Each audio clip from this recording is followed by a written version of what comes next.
औज़ुबिल्लाहि मिनश्शैतानिर्रजीम बिस्मिल्लाहिर्रहमानिर्रहीम। This is Wazir Kashif Haidari.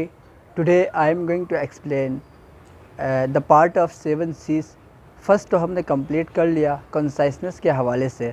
अब दूसरा हमारा है कंक्रीटनेस, करेक्टनेस एंड कॉर्टेसी के हवाले से हम आज इस लेक्चर में बात करेंगे। सबसे पहला जो हमारा है वो है करेक्टनेस। आपकी जो राइटिंग है, राइटिंग करेक्टनेस होना चाहिए। करेक्टनेस किस हिसाब से? आपको ग्रामेटिकल होना चाहिए। एक ग्रामेटिकल में क्या है, टेंसेस का ख्याल रखना है, आपने स्पेलिंग का ख्याल रखना है, पार्ट ऑफ स्पीच का ख्याल रखना है। एक तरह से देखें ना आप तो सारे आपने जो ग्रामेटिकल जो लैंग्वेज है उसका ख्याल रखते हुए आपको जो राइटिंग है उसको लिखना है। ग्रामेटिकली करेक्ट होना चाहिए और दूसरा फैक्ट एंड फिगर के हवाले से करेक्ट होना चाहिए। हकीकी हो, आप जो लिखते हो तो एविडेंस के साथ, कोई एविडेंस हो आपके पास। ऐसा ना हो कि आप अपने तरफ से लिखते जाए कोई भी चीज़, तो उसमें जो भी चीज़ लिखेंगे तो उसमें क्या है, करेक्टनेस होना चाहिए। एक किस हिसाब से, ग्रामेटिकल हवाले से, और दूसरा किस हिसाब से कि फैक्ट एंड फिगर के हवाले से आपको जो चीज़ लिखेगा वो करेक्ट होना चाहिए। वो आपकी जो राइटिंग है कंपोजिशन प्रोसेस में उसको इफ़ेक्टिव बनाएगा। अब दूसरा ही हमारा कॉर्टेसी। कॉर्टेसी क्या है? अखलाकियात कहा जाएगा उससे आमतौर पर। तो कॉर्टेसी का मतलब क्या है कि आपने किसी के भी इमोशन का ख्याल रखता है। आप जिसके लिए लिख रहे हो उसकी इमोशन के हवाले से आप लिखेंगे कि इसको इमोशन का आप ख्याल रखते हुए लिखेंगे। जैसे कि आपने उसमें यूज़ करना है कि पोलाइट, सॉफ्ट और एक आसान वर्डिंग के हवाले से कोई पोलाइट और सॉफ्ट लैंग्वेज का आपने इस्तेमाल करना है।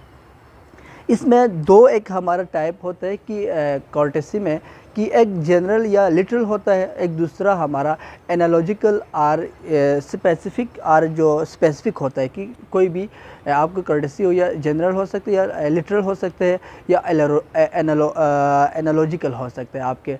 अब तीसरा है हमारा कि कंक्रीटनेस के हवाले से। कंक्रीटनेस क्या है कि आपने प्रिसाइज और जो कंसाइज जो आपने मैसेज है उसको आगे देना है। आपके राइटिंग में प्रिसाइज होना चाहिए, जो भी चीज़ लिखेगा उससे विविड भी कहा जाता है। विविड, प्रिसाइज या कंसाइज होना चाहिए। आपकी जो राइटिंग है वो कंक्रीट होना चाहिए, एक तरह से एविडेंस बेस्ड आपकी जो राइटिंग है वो होना चाहिए। इसमें जो हम बात करेंगे कि कंक्रीटनेस में, कि इसमें नॉट वेग नोशन नहीं होना चाहिए कि इसमें कि आपका जो मैसेज है वो क्लियर ना हो कि आप ऐसे जैसे मैंने कहा कि मेरे कंपनी है, कोई कंपनी ने जो इस साल है करीबन उसने 17% अपने प्रॉफिट में तो उसने गेन कर लिया है। ये तो हमें पता नहीं चला कि शायद के इस्तेमाल कर रहे और बता रहे कि 17 का हमारा ऐसा कोई गेन हो गया है। तो नहीं, ऐसा ये कोई कंक्रीट आपका कोई मैसेज नहीं है। उसको आप कैसे बताएंगे? आप कैसे, मैं ऐसे बताता हूँ कि मेरे जो कंपनी है उसने जुलाई से अगस्त के दरमियान एज़ कम्पेयर टू पिछले साल उसने अभी हमारा प्रॉफिट गेन हुआ है वो है 17%। 17% का हमने प्रॉफिट गेन कर लिया है। अब ये क्या है, आपका प्रिसाइज और कंसाइज मैसेज है। आपको जो भी मैसेज लिखेगा उससे कंक्रीट होना चाहिए, उसमें कॉर्टेसी होना चाहिए, अखलाकियात होना चाहिए, और तीसरा एक करेक्टनेस होना चाहिए। ग्रामेटिकल और फैक्ट एंड फिगर के हवाले से करेक्ट होना चाहिए।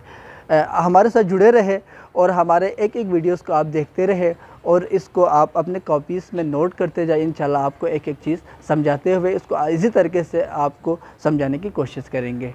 Thank you.